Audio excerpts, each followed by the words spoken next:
महाराष्ट्र में बीएमसी चुनाव को लेकर राजनीतिक सरगर्मियां बढ़ गई हैं। उद्धव ठाकरे के अगुवाई वाली शिवसेना यूबीटी और राज ठाकरे की अगुवाई वाली महाराष्ट्र नवनिर्माण सेना एमएनएस में महागठबंधन की कवायद चल रही है। ठाकरे बंधुओं की पार्टी के गठबंधन का ऐलान आज यानी 23 दिसंबर को होना था, जो अब टल गया है। शिवसेना यूबीटी और एमएनएस के साथ आने का आधिकारिक ऐलान अब 24 दिसंबर यानी कि कल होने वाला है। जानकारी के मुताबिक दोनों दलों के बीच सीट शेयरिंग फॉर्मूले पर सहमति करीब करीब बन चुकी है, लेकिन कुछ सीटों पर पेच अभी भी फंसा हुआ है। यही वजह है कि गठबंधन का आधिकारिक ऐलान अभी टालना पड़ा। दोनों दल चाहते हैं कि गठबंधन के आधिकारिक ऐलान से पहले हर पहलुओं पर सहमति बन जाए, कहीं भी किसी भी तरह की कोई भी पेच शेष ना रहे। और वजह यही है कि दोनों दलों के नेताओं ने 23 दिसंबर को पूर्व निर्धारित ऐलान टाल दिया।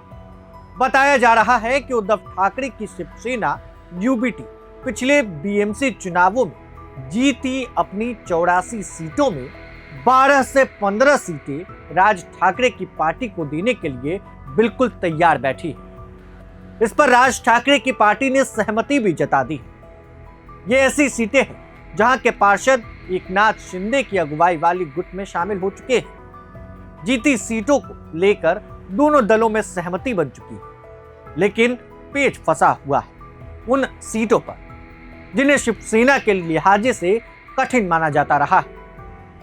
बीएमसी की ऐसी सीटों की संख्या करीब 35 बताई जा रही है। अब पेच यही है कि कठिन माने जाने वाली इन सीटों पर ना तो उद्धव ठाकरे की पार्टी चुनाव लड़ना चाहती है और ना ही राज ठाकरे की महाराष्ट्र नवनिर्माण सेना।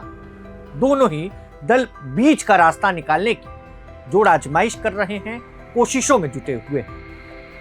अब दोनों दलों के नेताओं की कोशिश है कि अनुपात के आधार पर ही इन सीटों का वितरण, और इसे लेकर 23 दिसंबर को बैठकों का दौर आज चलेगा, जिसमें सहमति बनने के आसार जताए जा रहे हैं। शिवसेना यूबीटी और एमएनएस के सूत्रों की माने तो सेवरी, दादर, वर्ली, भांडुप और जागेश्वरी जैसा अहम सीट को लेकर दोनों दलों में सहमति बन चुकी है। और सीट शेयरिंग का जो फॉर्मूला अब तक सामने आ रहा है, उसके मुताबिक शिवसेना यूबीटी के 150, एमएनएस के 65 और 70 सीटों पर चुनाव लड़ने की संभावना जताई गई है। शरद पवार की पार्टी को भी 10 से 12 सीटें दिए जाने की बात कही गई है।